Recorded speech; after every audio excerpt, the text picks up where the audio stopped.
네, 사랑하고 축복합니다. 네, 우리 옆에 있는 분들한테 잠깐 한번 인사 이렇게 해볼까요? 서로가 서로 좀 얼굴 한번 이렇게 보세요. 이렇게 한번 보시면서요. 서로 이렇게 인사를 할 텐데 이렇게 한번 인사하겠습니다. 아름다운 게 죄라면 당신은 무기징역이에요. 예, 예.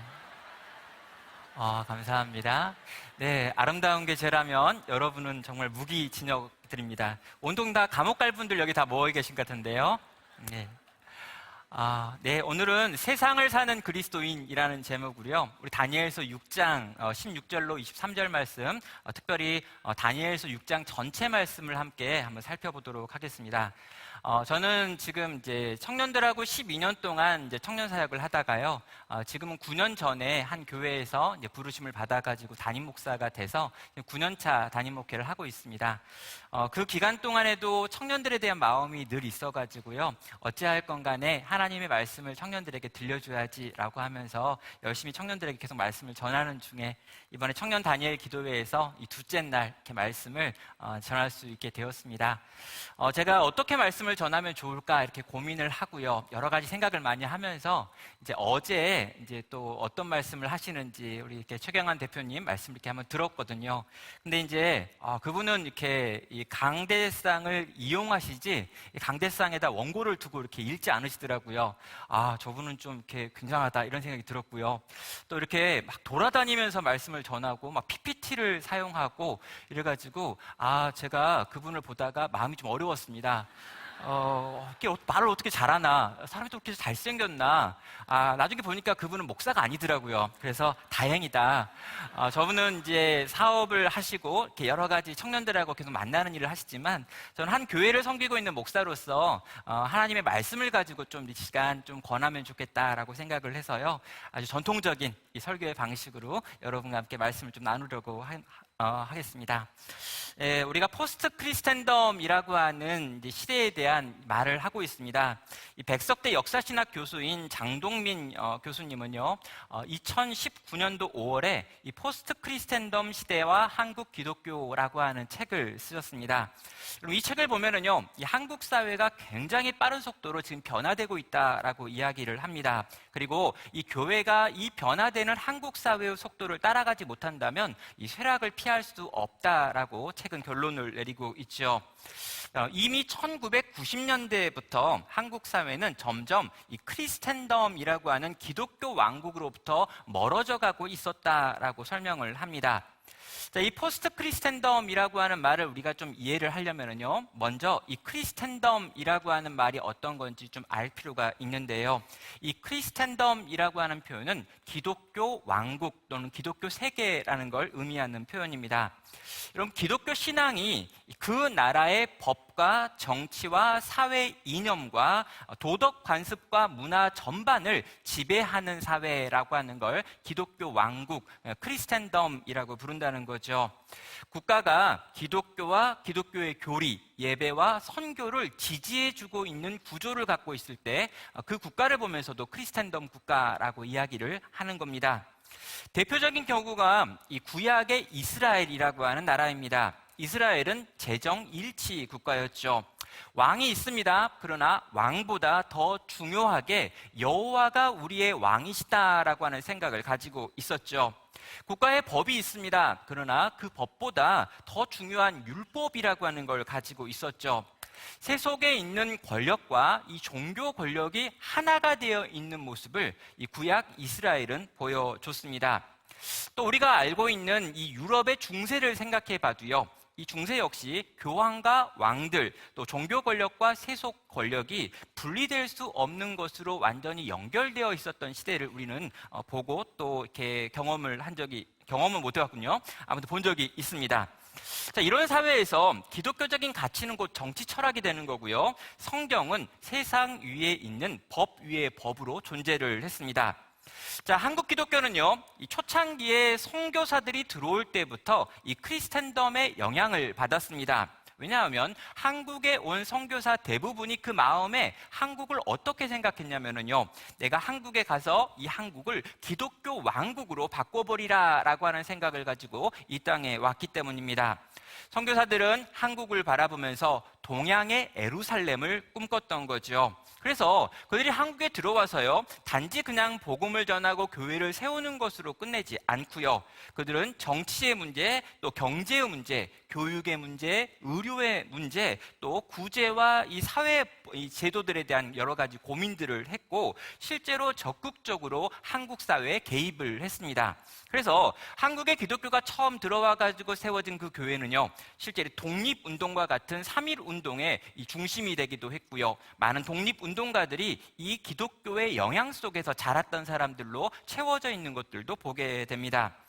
자, 이 장 교수는요, 한국의 크리스텐덤이 무너지기 시작한 것이 1990년대부터였다라고 말하고요. 지금은 아주 소수를 제외하고는 대다수 한국인들은 이 크리스텐덤을 인정하지 않는 사회가 됐고, 점점 더 이 크리스텐덤을 인정하지 않을 것이다. 그래서 한국 사회가 이제는 포스트 크리스텐덤이다라고 말하고 있습니다. 자, 여러분, 이렇게 포스트 크리스텐덤 시대가 왔을 때 우리는 어떻게 해야 되는가, 교회는 어떻게 해야 되는가라고 하는 문제 제기들을 그 책은 2019년도에 했었던 거죠. 저는요, 이 책을 처음 읽을 때는요, 별로 그게 이렇게 다가오지는 않았습니다. 그런 현상이 있을 수 있겠다. 그러나 이렇게나 심각할까라고 하는 생각을 했었죠. 그런데 3년여의 이 코로나 시간들을 지나가면서요, 어쩌면 이 코로나 시기를 보면서 한국 교회가 했던 여러 가지 모습들, 그리고 이 교회를 바라보는 세상 사람들의 여러 가지 시선들을 보면서 그렇구나, 이 사회가 지금 크리스텐덤이 끝나버렸구나, 지금 이 시대는 포스트 크리스텐덤이구나, 더 이상 기독교적인 가치로 무언가 말할 때 세상이 듣지 않는구나, 기독교의 가치를 가지고 무언가를 주장하는 걸 사람들이 이제는 더 이상 신뢰할 수 없는 소리구나라고 말하는 걸 보게 되었습니다. 기독교 왕국 시대가 끝났고 기독교의 가치를 전혀 인정하지 않는 사회가 한국 사회가 되어버렸다는 거죠. 자, 여러분, 이런 사회 속을 살아가고 있는 하나님의 백성들, 특별히 이런 사회의 영향을 가장 많이 받을 수밖에 없는 이 시대의 청년들을 바라보면서 과연 이 시대를 살아가는 하나님의 청년들에게 어떤 이야기가 필요할까 저는 고민할 수밖에 없었습니다.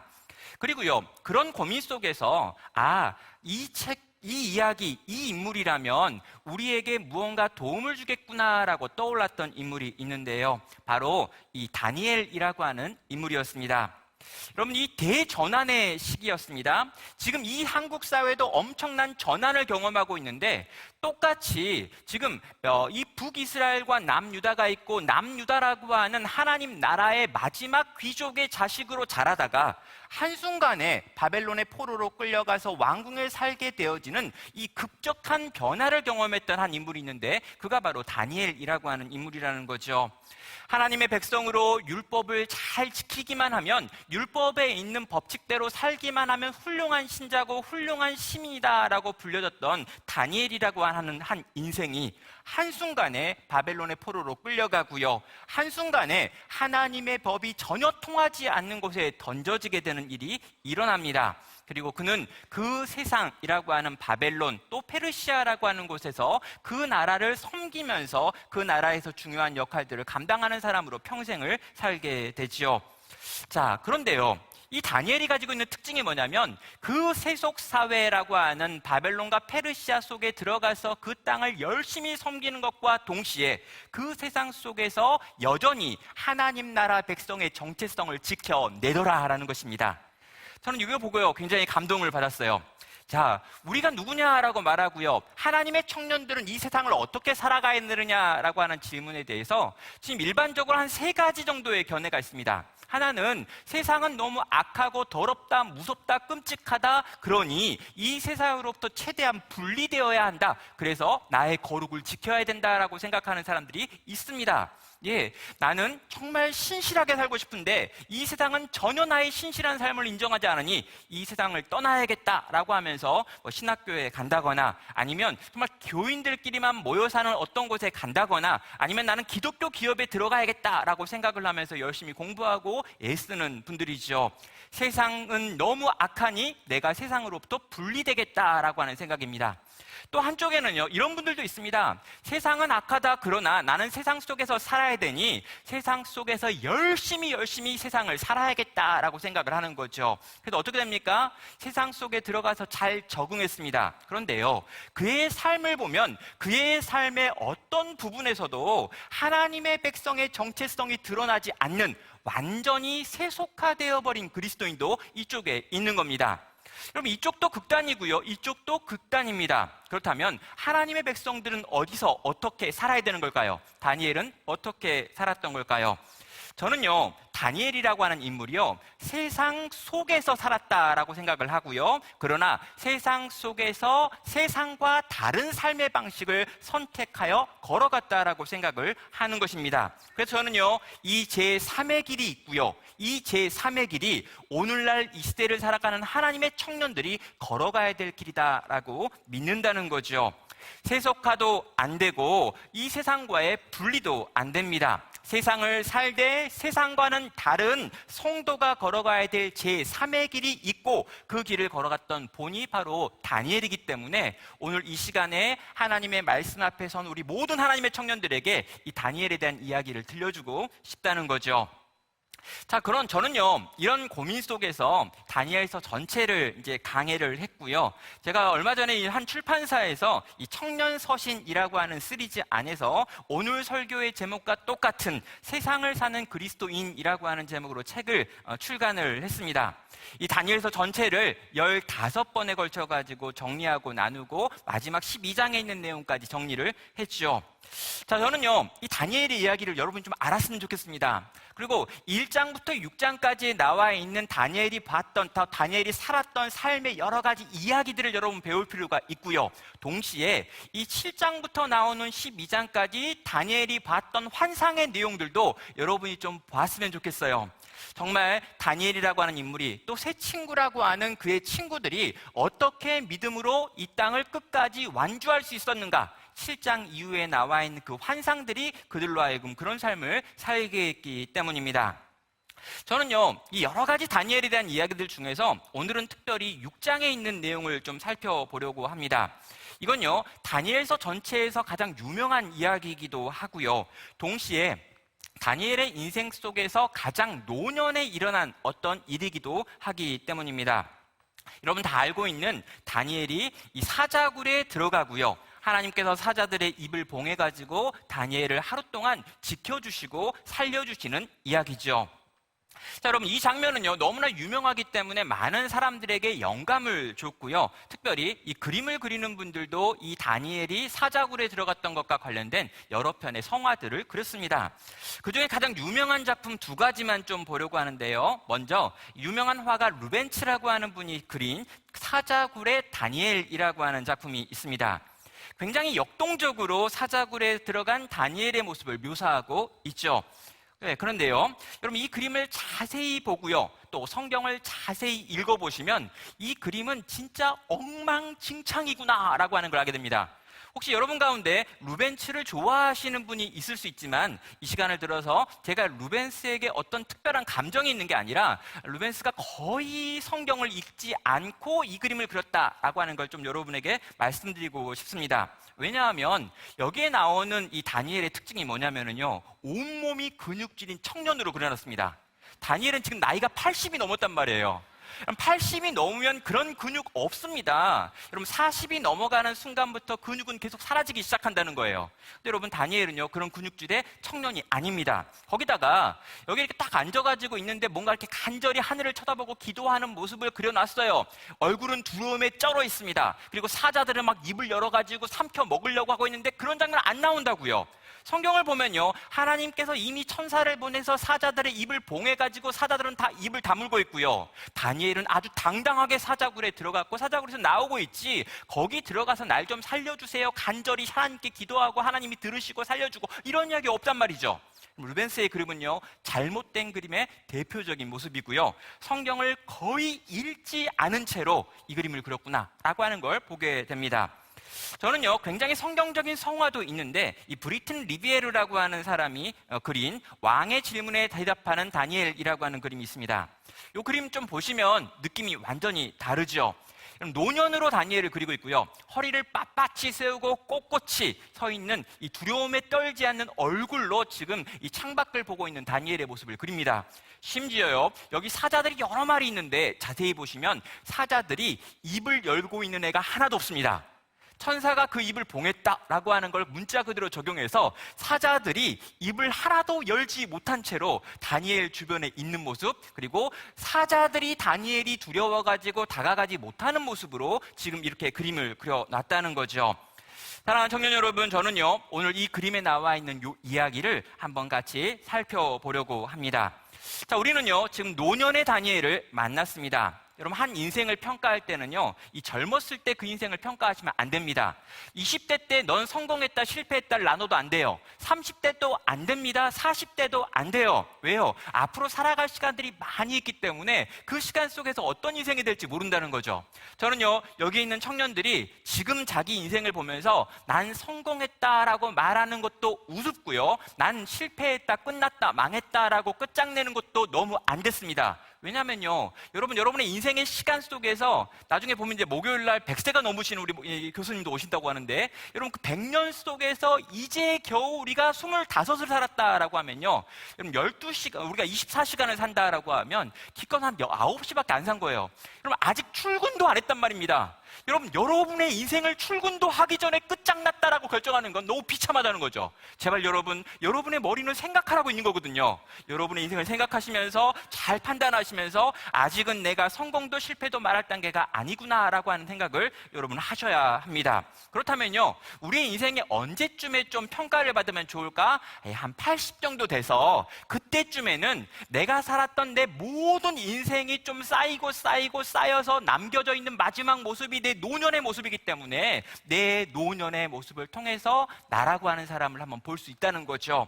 그럼 다니엘이요, 이 노년에 사자굴을 향하여 당당히 들어가는 이 모습 속에서요, 다니엘의 평생이 어떠했는지 우리가 볼 수 있기 때문에 우리는 오늘 이 본문에서 다니엘의 마지막 모습, 그리고 그가 가졌던 특징들을 정리해 볼 수 있는 겁니다. 자, 다니엘서 일단 이 6장 자체가 굉장히 긴 본문이기 때문에 이 긴 본문을 처음부터 끝까지 다 다루는 게 어렵습니다. 그래서 제가 한 4단계로 좀 나눠가지고요, 여기에 나와 있는 특정한 인물들을 중심으로 한번 내용을 풀어가도록 하겠습니다. 첫 번째는 관료들에 대한 이야기가 나오고요, 두 번째는 다리오 왕이 나오고요, 세 번째는 여호와 하나님이 등장하고요, 네 번째는 다니엘이 등장합니다.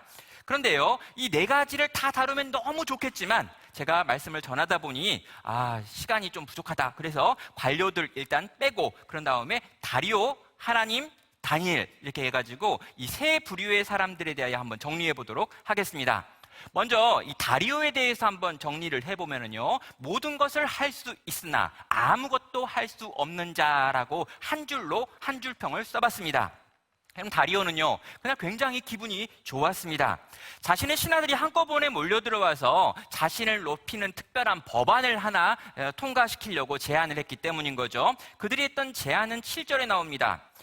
나라의 모든 총리와 지사와 총독과 법관과 관원을 의논하여 왕에게 한 법률을 세우며 한 금령을 정하실 것을 구하나이다. 왕이여, 그것은 곧 이제부터 30일 동안에 누구든지 왕 외 어떤 신에게나 사람에게 무엇을 구하면 사자굴에 던져넣기로 한 것이니이다 라고 말하고 있습니다. 자, 왕이시여, 당신이 인간과 신 사이의 유일한 중재자라고 하는 것을 우리 만천하에 좀 보여주는 법안을 우리가 만들었습니다. 한 달 동안 특별 기도 기간을 가져가지고 모든 인간들이 그들이 믿는 신에게 기도할 때 당신의 이름으로 기도하는 그런 주간을 우리가 만들고 싶습니다. 그리고 만약 그걸 어기는 자가 있다면 사자굴에 집어 던지는 게 어떨까요? 누구든 그걸 변개하지 못하도록 거기다 절대로 바꿀 수 없다라고 하는 도장까지 찍어주십시오 라고 신하들이 가지고 온 것입니다. 여러분, 이건 굉장히 기분이 좋아지는 이 법안이죠. 왕을 신 바로 밑에 두고 모든 인간 위에 왕을 두겠다라고 하는 법을 신하들이 지금 가지고 온 겁니다. 이 평소에 신하들이 이렇게 좋은 거 생각 거의 못했는데 아주 오래간만에 괜찮은 생각을 하나 들고 왔기 때문에 이 생각을 딱 보고 이 생각을 들은 왕이 너무나 기뻐가지고 여기에 도장을 찍습니다. 그런데요, 도장을 찍은 다음에 며칠이 지나지 않아가지고 이 관리들이 다시 몰려 들어옵니다. 그리고 한 사람, 아주 의외의 인물을 고발을 하죠. 13절입니다. 그들이 왕 앞에 말하여 이르되 왕이여 사로잡혀 온 유다 자손 중에 다니엘이 왕과 왕의 도장에 찍힌 금령을 존중하지 아니하고 하루 3번씩 기도하나이다 하니라고 말합니다. 이걸 풀어서 말하면요, 당신이 총애하는 그 다니엘이 당신을 무시했습니다. 당신의 도장이 찍혀있는 금령을 존중하지 않았습니다. 그가 하루에 3번이나 그가 믿는 신인 여호와에게 나아가가지고 에루살렘 방향을 향하여 기도하는 것을 우리가 보았습니다. 이제 당신의 도장이 찍혀져 있는 그 명령대로 다니엘을 사자굴에 집어 던지십시오라고 신하들이 찾아와서 고발을 한 겁니다. 왕은 그제서야 이 신하들이 이 기도금지법을 만들어 왔던 이유가 뭔지를 알게 되는 거죠. 자기가 제국의 총리로 세우려고 했던, 제국의 모든 관리들 위에 세우려고 했던 다니엘을 치기 위해서, 다니엘을 제거하기 위하여 이런 법을 가지고 왔구나라고 하는 걸 확인하게 된 겁니다. 그런데요, 자기가 법을 세웠고 실제로 거기에 도장까지 찍어버렸기 때문에 그는 근심하고 어떻게 해서건 간에 다니엘을 한번 살려보려고 했지만 결국에 실패할 수밖에 없었습니다. 그의 고통스러운 심령에 대하여 여러 가지 표현들이 있는데요, 14절과 16절은 이렇게 표현합니다. 왕이 이 말을 듣고 그로 말미암아 심히 근심하여 다니엘을 구원하려고 마음을 쓰며 그를 건져내려고 힘을 다하다가 해가 질 때에 이르렀더라. 16절, 이에 왕이 명령하매 다니엘을 끌어다가 사자굴에 던져 넣는지라. 왕이 다니엘에게 이르되 내가 항상 섬기는 너의 하나님이 너를 구원하시리라 하니라. 18절, 왕이 궁에 돌아가서는 밤이 새도록 금식하고 그 앞에 오락을 그치고 잠자기를 마다하니라 라고 말합니다. 여러분, 왕이 심히 근심합니다. 하루 종일 다니엘을 살려보려고 애를 써봤습니다. 답을 찾지 못했습니다. 다니엘을 사자굴에 넣으면서 다니엘의 하나님 여호와께 심지어 자기가 기도하기까지 합니다. 궁에 돌아가서 잠을 자지 못합니다. 오락을 하지 못하게 하고요, 또 금식까지 하고 있다는 거죠. 여러분, 정리하면 이렇습니다. 여러분, 이 왕 다리오는요, 모든 걸 다 가지고 있는 사람인 것처럼 보였습니다. 페르시아 제국 전체의 황제였고요, 그가 명령을 하면 그 어떤 것도 이루어질 것이다 라고 하는 생각이 들게 만드는 사람이었죠. 그런데요, 그는 지금 자기가 정말 살리고 싶은 한 사람을 살리지 못하고 있는 것입니다. 이 자기가 세웠던 관리들한테 철저하게 속았습니다. 지금 번민하고 있고요, 잠 못 이루고 있고요, 금식하고 있고요, 심지어 이스라엘의 하나님을 향하여 기도까지 하고 있습니다. 철저하게 자기 자신의 무능을 경험하고 있는 거죠. 하나님께서는 다리오가 얼마나 무능한 존재인지 이렇게 드러내고 있는 것입니다. 사랑하는 청년 여러분, 제국의 황제라면 모든 걸 다 할 수 있을 줄 알았습니다. 그런데 이 황제는요, 자기가 진짜 원하는 한 가지를 지금 하지 못합니다. 신하들이 그렇게 만든 것일까라고 물어볼 수 있습니다. 표면상으로는요, 그래 보이기도 하지요. 그러나 여러분, 이 모든 일의 배후에 그보다 더 큰 분이 계신 것입니다. 역사를 주관하시는 하나님께서 다리오를 이 상황 가운데 내어 몰았다는 거죠. 그래서 그는 지금 어디로 가고 있습니까? 나는 신이 아니구나. 내 힘과 내 능력으로는 내가 사랑하는 한 사람도 지켜낼 만한 능력이 없는 거구나. 그는 금식할 수밖에 없었고 잠 못 이룰 수밖에 없었고 다니엘이 믿는 여호와 하나님께 다니엘을 살려달라고 기도할 수밖에 없는 자리로 내어 몰렸다는 것입니다. 사랑하는 청년 여러분, 가장 높은 곳에 올라가면 행복할까? 모든 걸 다 가지면 내가 편안해질까? 돈을 쥐면, 권력을 쥐면, 내가 원하는 모든 것들을 다 할 수 있을 만큼 힘이 생기면 나는 정말 행복하고 만족할 수 있을까라고 우리는 생각을 합니다. 그런데 여러분, 그럴 수 없다는 걸 우린 경험적으로도 알고 있고요, 많은 이런 삶을 살았던 이들의 마지막 모습을 통해서도 이미 역사적으로 알고 있습니다. 미국의 신학자인 피터 리브스가 돈으로 살 수 없는 19가지라고 해가지고 짧은 글을 남겼는데요. 몇 가지를 보면 이렇게 말합니다. 돈으로 사람은 살 수 있으나 사람의 마음은 살 수 없다. 돈으로 집은 살 수 있으나 가정은 살 수 없다. 돈으로 좋은 침대는 살 수 있는데 달콤한 잠은 살 수 없다. 돈으로 시계는 살 수 있는데 흐르는 시간은 살 수 없다. 그리고 점점점 중략한 다음에요. 마지막에 이렇게 말합니다. 돈은 인간에게 꼭 필요한 것이다. 그러나 돈으로 인생에서 가장 가치 있고 진정으로 만족스러운 것은 살 수 없다라고 말하고 있습니다. 청년 여러분, 하나님께서는요 다리오를 사랑하셨습니다. 그래서 다리오로 하여금 지금 어찌할 수 없는 상황 가운데 내어 모신 거지요. 그래서 다리오가 지금 뭘 하고 있는 것입니까? 하나님께 나아가 자기의 무능함을 깨닫고 하나님께 간구하는, 기도하는 모습을 보여주는 것입니다. 사랑하는 청년 여러분, 지난 3년 동안 우리가 이 코로나 감염병이라고 하는 것을 통해 가지고 대단히 고통을 당했습니다. 그리고요, 이 과정을 지나면서 인간은 무언가 한 가지를 배웠죠. 인간이 얼마나 무능한지에 대하여 배웠습니다. 이 바이러스, 이 작은 바이러스 하나 때문에 온 지구가 함께 고통당하는 걸 봤습니다. 힘있고 돈 있고 능력 있는 나라들, 과학과 의료가 발달된 선진국들에서 많은 사람들이 희생을 당했지요. 아주 작은 바이러스 하나 때문에 인간들이 이토록 고통스러워하는 것을 하나님께서는 이 땅을 통해 지금 경험하게 만드신 것입니다. 그럼 우리는요, 지금 최근에 아주 이상기후들을 많이 경험하고 있습니다. 매해 일어나는 자연재해 정도가 이전날 있었던 어떤 자연재해를 뛰어넘고 있는 것들을 우리는 계속해서 보고 있죠. 그럼 거대한 해일이 달려오는데요, 이 해일을 막기 위하여 만들었던 방법이 허물어지는 것들을 우리는 매년 경험하고 있습니다. 여러분, 산에서 일어난 불이, 그 불로 말미암아 한 대륙 전체가 불타고 있는 걸, 몇 개월 동안 이 산불을 끄지 못하는 걸 우리는 경험하기도 했습니다. 사랑하는 청년 여러분, 우리는 우리의 힘과 우리의 능력으로 해결할 수 없는 거대한 문제들을 오늘 지금 경험하고 있을 수 있습니다. 그때 우리는 어떻게 해야 합니까? 다리오처럼 하나님께 나아가야 되는 거죠. 하나님께 우리의 무능, 내 힘과 내 능력으로 내가 처한 이 상황을 해결할 수가 없네요라고 고백을 하는 것입니다. 그리고 다리오가 하나님 앞에 엎드렸던 것처럼 우리도 하나님 앞에 엎드려서, 하나님, 당신께는 길이 있습니다. 당신께는 방법이 있습니다. 당신이라면 여기서 우리를 건지고 살리실 수 있는 길을 아시지요? 주님, 내게 은혜를 베푸시고 나를 살리시고 고쳐주십시오라고 구하며 나아가야 하는 것입니다.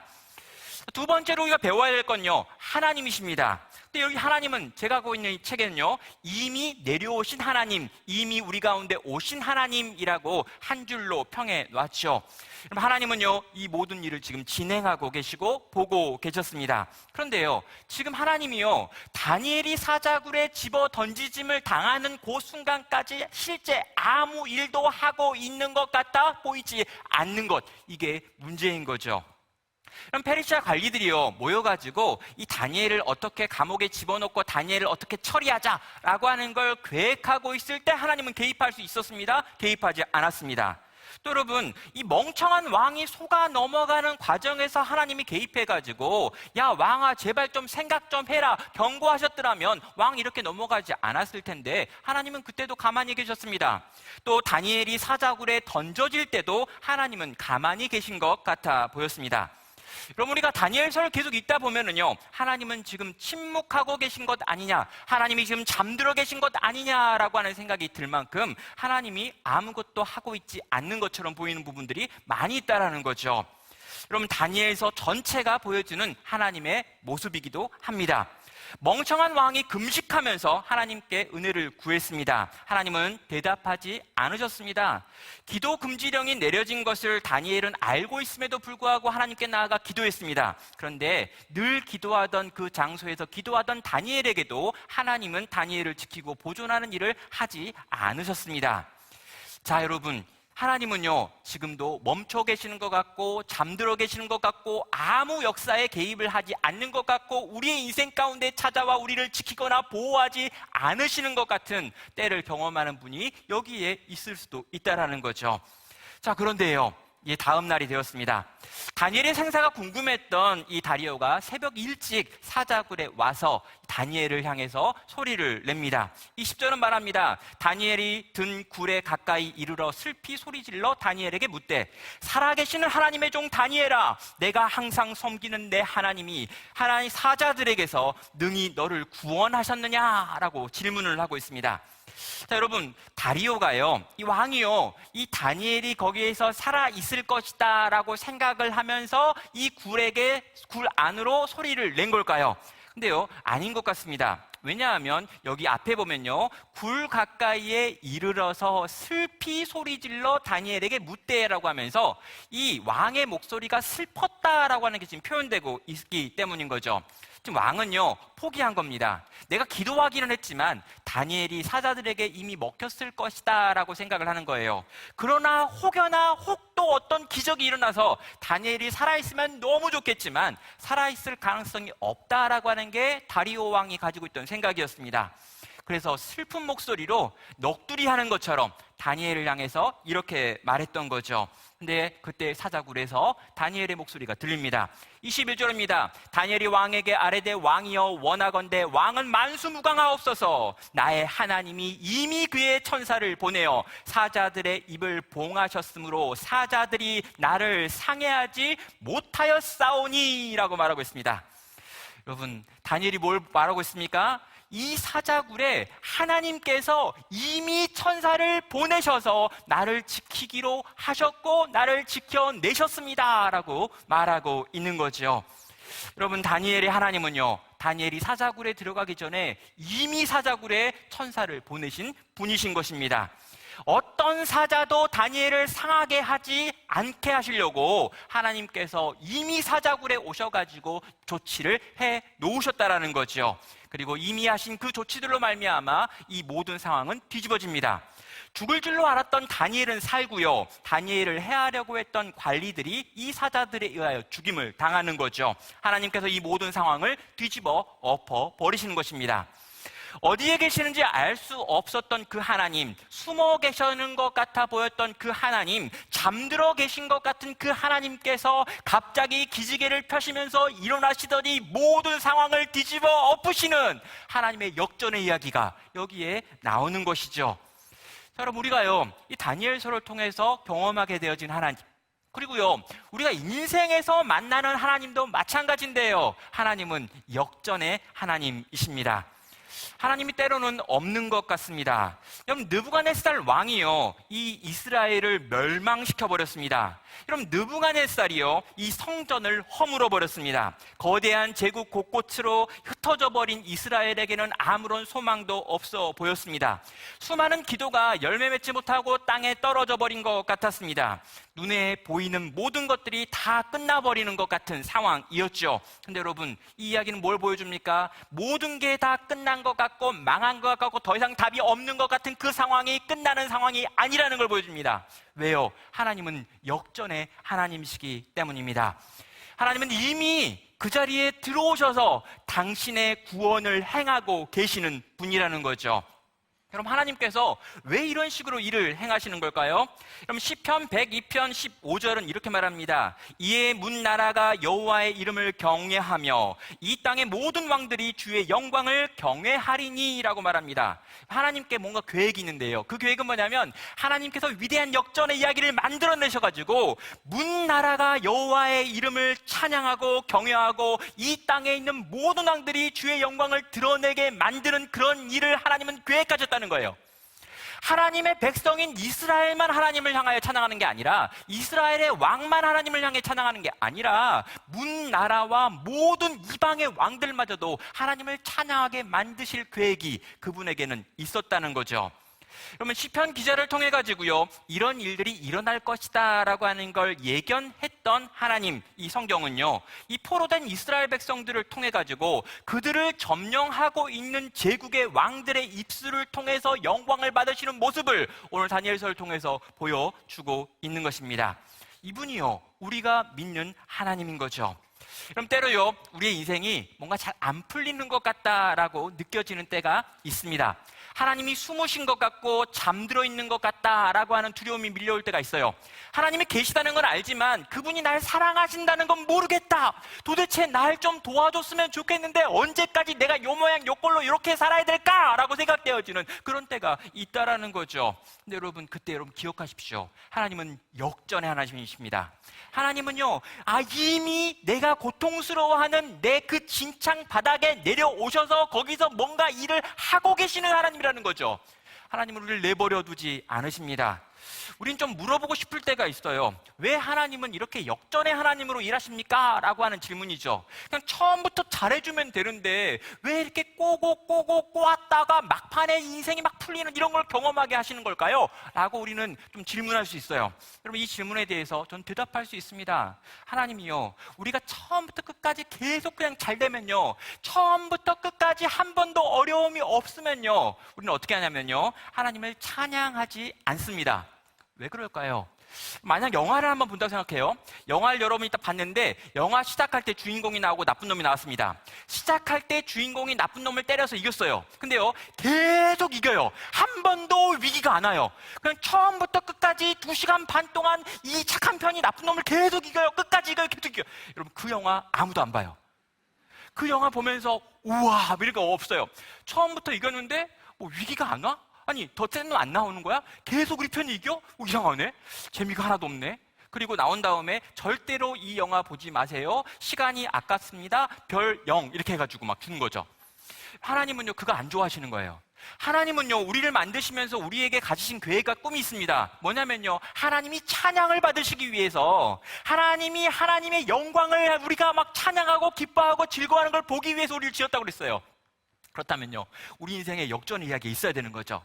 여러분, 막 힘들고 어렵고 도무지 내 힘으로 안 되겠다, 끝났다, 난 망한 것 같아, 도무지 하나님 어디 있는 거야, 막 그러면서, 그러나 그럼에도 불구하고 우리 하나님 일하실 줄 믿고 견디면서 참고 인내하며 성도의 길을 끝까지 이렇게 막 걸어가는데, 근데 진짜 가다 이제 끝났다고 생각하는 그 순간에, 그래서 이제 난 끝났군요, 이제 난 죽었군요, 못하겠네요, 하나님 한 걸음도 더 갈 수 없어요, 난 이제 안 돼요, 이제 정말 절망, 정말 완전 절망, 끝, 죽었다. 네, 근데 여러분, 그 순간에 갑자기 이 모든 걸 뒤집어 엎으시면서 하나님께서 하나님의 능력을 드러내셔서 나를 그 절망 가운데서 생명으로 옮겨내시는 일을 경험할 때, 여러분, 그때 우리가 어떻게 합니까? 그때 우리 찬양하는 거예요. 그때 우리가 어떻게 하냐면요, 우와! 하나님이 살아계신데, 진짜 하나님이 살아계신 거죠. 진짜 하나님 없는 줄 알았는데, 그래서 속으로 욕 엄청 많이 했는데, 하나님 없다고 하나님 막 삐졌고, 하나님을 향해 욕했고, 하나님을 향해 막 대놓고 막 어려운 말들 막 쏟아놨는데, 진짜 하나님이 살아계신 거구나, 진짜 하나님이 살아와셔서 우리 가운데 이미 들어오셔서 이런 일들을 준비하신 거였구나 라고 깨달아질 때, 여러분, 그때 우리가요, 춤추면서 노래하면서 춤추면서 소리를 지르면서 하나님이 마땅히 받으실 만한 찬양을 그분께 올려드리는 것입니다. 그래서 하나님은요, 역전의 하나님이십니다. 사랑하는 청년 여러분, 여러분의 인생 가운데 이 역전의 하나님을 만나는 일이 있기를 주의 이름으로 축원합니다. 근데 좀 질문이 있어요. 근데 왜 우리는 이렇게 역전의 하나님을 잘 못 만나는 걸까요? 아니, 역전의 하나님을 만났다라고 하는 간증은 그렇게나 많이 있고, 역전의 하나님을 만난 믿음의 어른들은 그렇게나 많은데 왜 내 주변에는 그런 인간들이 없는 걸까요? 또 나는 왜 그 역전의 하나님 못 만난 걸까요? 제가 알려드릴게요. 여러분이 너무 똑똑해서 그래요. 여러분 힘이 똑똑해가지고요, 여러분 얼마나 똑똑하냐면요, 역전의 하나님이 굳이 필요 없을 정도까지만 헌신해요. 그러니까 하나님이 너에게 가 그랬는데요, 따라가는 거죠. 가다가 너무 위험해진다라고 생각하면요, 이건 좀 너무 심한 것 같다라고 생각하면요, 딱 거기서 멈춰요. 우리 너무 똑똑하니까, 너무 지혜로워요. 너무 똑똑하고 지혜로워서 우리는 위험을 분산하기를 좋아합니다.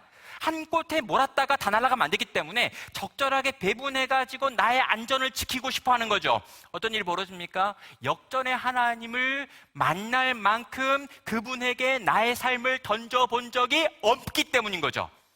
그래서 여러분, 그 하나님을 만나지 못하는 것입니다. 여러분, 이런 부흥회를 합니다. 이런 말씀을 듣습니다. 이런 찬양을 하고 이런 기도를 하고 이런 집회를 합니다. 하나님께서 여러분의 마음을 뜨겁게 하셨습니다. 기도할 때 뭔가 결단하게 하셨습니다. 여러분, 그 결단을 가지고요, 여러분의 한계를 뛰어넘어서 더 멀리까지, 더 깊은 데까지, 더 높은 데까지 가보셔야 되는 거예요. 여러분의 한계를 뛰어넘어서 내가 정말 내 힘으로 감당이 안 되는 수준까지 갔을 때, 여러분, 거기서 역절의 하나님께서 여러분의 인생을 집어들어 일으키시는 것들을 경험하게 되는 것입니다. 여기 계신 우리 모든 청년들이 이 주님의 역전을 경험하고 누릴 수 있는 자리까지 나아가기를 주의 이름으로 축원합니다. 그럼 마지막으로요, 다니엘이라고 하는 오늘 이야기의 주인공을 살펴보도록 하겠습니다. 저는요, 이 사람을요, 날마다 순교의 삶을 살았던 사람이라고 한 줄로 평해봤습니다. 자, 다니엘이라고 하는 한 인물을 좀 보려고 하는 거죠. 그의 노년은 다니엘의 인생 전체가 요약되어 있기 때문입니다. 다니엘의 이 노년의 모습, 사자굴에 들어가고 있는 이 모습은요, 저에게는 세 가지를 알려줬습니다. 자, 이 세 가지 모습은요, 세상을 사는 그리스도인, 세상을 살되 세상의 선을 긋고 살아가는 제3의 길을 걸어가는 하나님의 사람이 살아내야 될 본의 모습입니다. 첫 번째로요, 다니엘은 털어도 먼지가 나지 않는 사람이었습니다. 4절은 말합니다. 이에 총리들과 고관들과 국사에 대하여 다니엘을 고발할 근거를 찾고자 하였으나 아무 근거, 아무 허물도 찾지 못하였으니 이는 그가 충성되어 아무 그릇됨도 없고 아무 허물도 없었음이었더라 라고 말하고 있습니다. 그럼 페르시아의 모든 관리들이 다니엘을 고발할 근거를 찾으려고 머리서부터 발끝까지 역사 전체를 통해 가지고 다니엘이 지금 재직했던 그 모든 기간을 털었습니다. 근데요, 안 나온다는 거죠. 아무 허물도 아무 티도 아무 흠도 나오지 않더라라고 하는 말을 지금 반복적으로 2번이나 사용하고 있습니다. 그러면서 다니엘이 어떻게 그렇게 세상 사람들이 털어도 먼지 나지 않는 평생을 살 수 있었는지를 이렇게 설명을 하지요. 그가 충성되어라고 하는 말로 표현을 하고 있습니다. 여기 충성이라고 번역되어 있는 아람어 단어는 아만이라고 하는 단어인데요, 믿다, 신실하다, 확실하다라고 하는 뜻을 가지고 있는 표현입니다. 다니엘은 무언가에게, 누군가에게 신실했기 때문에 이 땅에서 털어도 먼지 나지 않는 삶을 살았다는 거죠. 누구에게 신실했던 걸까요? 왕은 아니겠죠. 여러 왕이 지나갔으니까. 그럼 제국도 아닙니다. 바벨론과 페르시아 두 제국을 지나가고 있기 때문이죠. 그렇다면 그의 성실의 대상은 한 분밖에 없습니다. 그는 여호와 하나님 보시기에 성실하기를 결정했고요, 그 여호와 하나님이 늘 나를 보고 계시고 나는 그분 앞에 있기 때문에 이 땅에 있는 세상 사람들이 나를 털어도 절대 먼지 나지 않는 삶을 살겠노라라고 결단했고, 그 삶을 평생을 통해 살아낸 것입니다. 사랑하는 청년 여러분, 하나님의 불꽃 같은 눈이 오늘 지금 나를 보고 있다라고 하는 생각을 가지시길 바랍니다. 그리고요, 그 눈을 의식하면서 지금부터 사시는 거예요. 여러분, 청년인 여러분이 지금부터 그 시선을 의식하고 평생을 살아낸다면 여러분의 삶은요, 털어도 먼지 나지 않는 인생이 될 것입니다. 여러분, 그때요, 여러분의 그 먼지 나지 않는 인생 자체가 하나님께 올려드리는 최고의 예배가 될 것이고요, 세상 사람들에게 들려주는 최고의 메시지가 되더라는 거죠. 두 번째로요, 다니엘은요, 날마다 순교하는 사람이었습니다. 10절은 말합니다. 다니엘이 이 조서에 왕의 도장이 찍힌 것을 알고도 자기 집에 돌아가서는 윗방에 올라가 예루살렘으로 향한 창문을 열고 전에 하던 대로 하루 3번씩 무릎을 꿇고 기도하며 그의 하나님께 감사하였더라라고 말하고 있습니다. 다니엘은요, 왕의 조서에 쓰여져 있는 내용이 무엇인지를 알았습니다. 절대로 바뀌지 않는 도장이 찍혀 있다라고 하는 것도 알고 있었습니다. 그런데 다니엘은요, 전혀 요동하지 않고요, 평소대로 집에 돌아가서 평소대로 윗방에 올라가서 평소대로 예루살렘 성전이 있는 동쪽에 있는 창문을 열고요, 평소대로 하루에 3번씩 정기적으로 거기서 기도하는 모습을 보여드렸습니다. 그리고 하나님께 감사하고 기도하고 찬양했죠. 자, 모든 사람들이 볼 수 있는 자리에서 전에 하던 대로 기도하는 삶을 그는 그렇게 이어갔던 것입니다. 사랑하는 청년 여러분, 이 강함이 어디에서 나오는 걸까요? 사자굴에 내가 들어가도 나는 안전할 것이다 라고 하는 걸 믿는 믿음이 벌써부터 있었던 걸까요? 저는 아닐 거라고 생각합니다. 다니엘은요, 지금 순교를 결정하고 있는 거예요. 내가 이 하루에 3번 기도하는 이 일과 내 생명을 바꿔야 되는 상황이라면 나는 내 생명을 바꿔서라도 이 기도를 하겠노라라고 결정하고 지금 하루에 3번 하나님께 나아가는 이 정기적인 기도를 한 거라는 거죠. 그럼요, 다니엘이요, 이 순간 단번에 순교를 결정한 것이 아니다라고 생각합니다. 저는 어떻게 생각하냐면요, 다니엘의 평생이 날마다 쪼개어 놓은 미분된 순교의 삶을 살다가 그 결국이 오늘 이 순교의 자리에 당당히 나가는 이 모습이다라고 생각을 한다라는 거죠.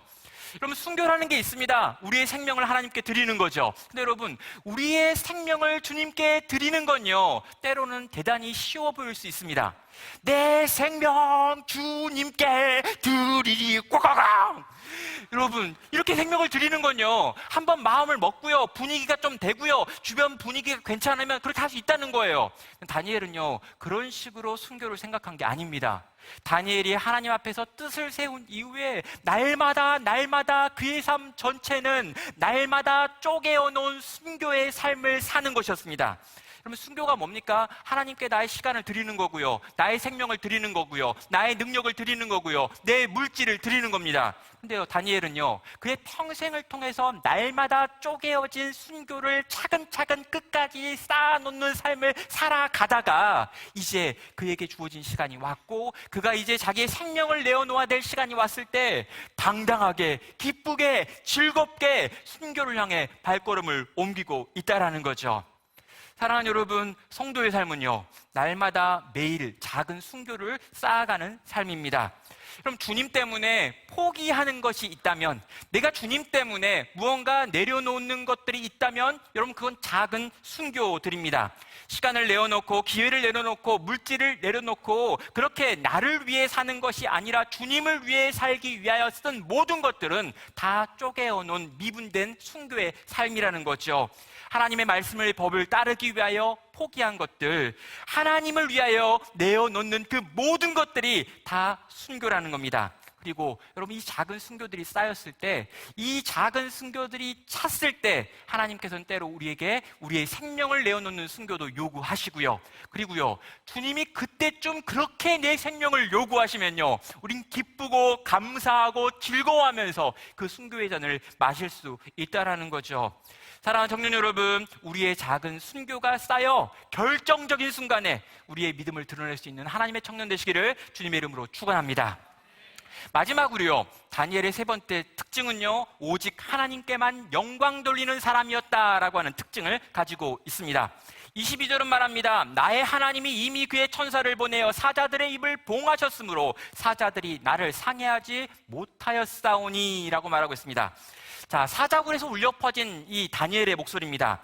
그럼 새벽에 사자굴에 와가지고 다니엘의 생사를 묻는 왕의 목소리를 듣고요, 그 왕의 목소리를 들은 다니엘이 왕에게 하는 말이죠.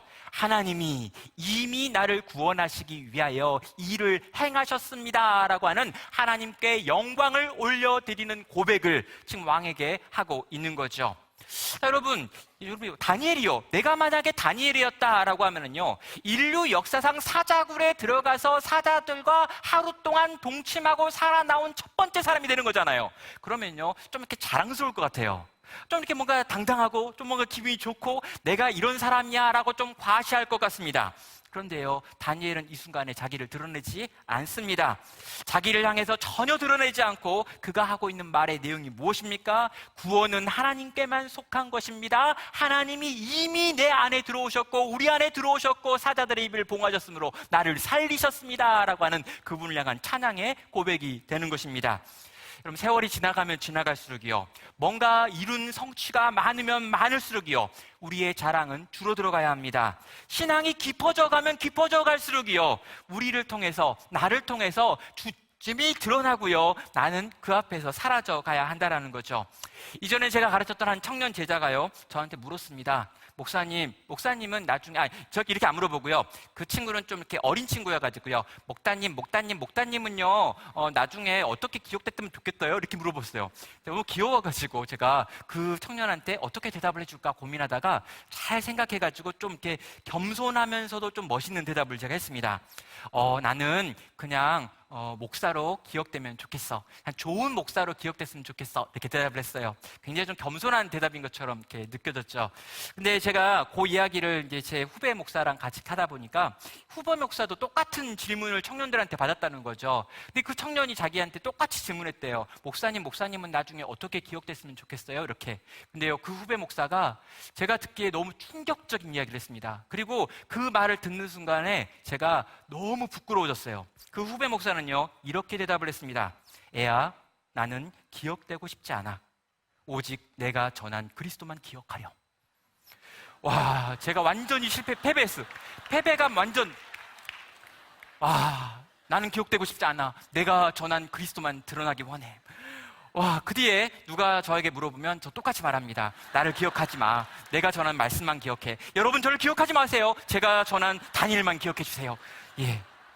그럼 우리가 누굽니까? 예, 우리는 보배를 담고 있는 질그릇이죠. 고린도서 4장 7절은 말합니다. 우리가 이 보배를 질그릇에 가졌으나 이는 심히 큰 능력은 하나님께 있고 우리에게 있지 아니함을 알게 하려 함이니라. 이 성경 구절을 보면서 이런 생각을 해요. 야, 우리는 질그릇입니다. 그런데 이 질그릇 안에 보배가 있습니다. 나는 보배를 품고 있는 질그릇이거든요. 저는 별 볼 일 없지만 제 안에는 보배가 있으니까 저를 귀하게 여겨주세요. 저를 소중하게 생각해주세요. 제 안에 보배가 있다니까요. 근데 여러분, 이거 잘못된 적용입니다. 그럼 이 질그릇을 가지고 있는 보배가 해야 될 역할이 뭐냐면요, 보배를 잘 품고 있다가 사람들이 많이 있는 곳에 가가지고요, 아주 사정없이 큰 소리를 내고 쨍그랑하고 깨지는 거예요. 그럼 사람들 어떻게 하죠? 깜짝 놀라겠죠. 뭐가 깨졌으니까. 그래서 시선이 다 어디로 갑니까? 소리가 난 데로 가는 거죠. 그럼 거기에 깨진 질그릇이 있고 그 질그릇 안에 담겨있던 보배였던 그리스도가 있는 겁니다. 그럼 사람들이요, 이 보배를 보면서 우와, 이 보배가 언제부터 여기 있었을까? 그러면서 감탄하는 거죠. 그럼 그 순간에요, 깨진 질그릇을 보고 있는 사람 없습니다. 우리의 존재는 그거라는 거예요. 우리가 그리스도를 잘 품고 있어야 합니다. 그리스도를 사랑해야 합니다. 그리스도와 함께 살아야 합니다. 그리스도와 함께 기뻐하고 즐거워해야 합니다. 그런데 정말 어떤 순간, 어느 순간인가 우리가 아주 큰 소리를 내고 쨍그랑하고 깨져버리는 거죠. 그리고요, 우리 안에 있는 보배가 찬란히, 우리 안에 있는 그리스도가 찬란히 드러나는 것, 이게요, 보배를 담고 있는 질그릇인 우리에게 맡겨진 사명이라는 거죠. 사랑하는 여러분, 사람들이요, 질그릇인 우리를 보고 막 놀라워하고 있다면 우리 지금 잘못하고 있는 거예요. 우리를 너무 소중하게 여기고 있다면 아닙니다, 여러분. 우리는 언젠가 깨지기 위해 존재하는 사람들이에요. 우린 그리스도의 찬란한 영광을 드러내기 위하여 존재하는 사람들입니다. 사랑하는 청년들이요, 제발 여러분의 성공을 위하여 사는 것이 아니라 그리스도의 승리를 위하여 이 땅에서 한번 살아주시기를 주님의 이름으로 간절히 축원합니다. 내가 깨져야 내가 품고 있는 그리스도가 드러나기 때문입니다. 우리의 삶이 그렇게 자연스럽게 사람들에게 잊혀져 가기를, 그리고 우리가 잊혀진 그 자리에서 우리가 전했던, 우리가 사랑하고 우리가 전하고 싶었던 그 그리스도만 찬란하게 드러날 수 있는 인생 살기를 주님의 이름으로 축원합니다. 성도 여러분, 이제 말씀을 마무리해야 되는데요, 다니엘은 털어도 먼지 나지 않는 사람이었고요, 날마다 미분된 순교의 삶을 사는 사람이었고요, 오직 하나님께만 영광 돌리는 삶을 살았던 사람입니다. 그리고 그런 다니엘에게 하나님께서는 상을 준비하셨죠. 다니엘서 12장 3절은 말합니다. 지혜 있는 자는 궁창의 빛과 같이 빛날 것이요, 많은 사람을 옳은 대로 돌아오게 한 자는 별과 같이 영원토록 빛나리라. 사랑하는 청년 여러분, 여러분이 별과 같이 영원토록 빛나기를 주의 이름으로 축원합니다. 여러분이 하늘에 있는 반짝이는 것들처럼 찬란하게 빛나기를 주의 이름으로 축원합니다. 정말 하나님의 사람 다니엘이 이렇게 살았고 이렇게 살았던 그의 삶을 지금 우리가 바라보면서 우리가 그런 삶을 살기를 결단하는 것처럼, 여기 계신 모든 하나님의 청년들이 그런 삶을 살기를 결단하고 다짐하고 다시 시작할 때 하나님께서 여러분을 들어서 위대한 일을 시작할 것이기 때문입니다. 여기 계신 모든 청년들이 하늘의 별과 같이 빛나기를, 하늘에 반짝이는 빛과 같이 찬란하게 드러나기를 주님의 이름으로 간절히 축원합니다. 자, 기도하겠습니다. 사랑과 은혜가 많으신 하나님 아버지, 이 시간 이 자리에 모인 이 귀하고 아름다운 청년들, 그들의 인생 가운데 함께하여 주시옵소서. 세상을 살되 세상과 다른 하나님의 백성의 아름다운 삶을 살아가게 하여 주시옵소서. 살아갈 수 있는 능력을 허락하여 주시고, 길을 알려주시고, 사람들을 만나게 하시고, 그렇게 살아갈 수 있는 공동체를 경험하게 하여 주시옵소서. 주 여호와 하나님, 이들에게 힘을 주셔서 털어도 먼지 나지 않는 인생을 살게 살게 하여 주시고 날마다 쪼개오는 미분된 순교의 삶을 살게 하여 주시며 오직 하나님께만 영광 올려드리는 인생 되게 하여 주시옵소서. 주여, 나중에 먼 훗날에 하나님 앞에 서게 되어지는 그때 내 평생이 하나님 보시기에 빛나는 것이었다고 드러나고 나타날 수 있는 귀하고 복된 인생 되도록 주님 은혜 베풀어 주시옵소서. 주께 감사하오며 이 모든 것 예수님의 이름으로 기도합니다. 아멘.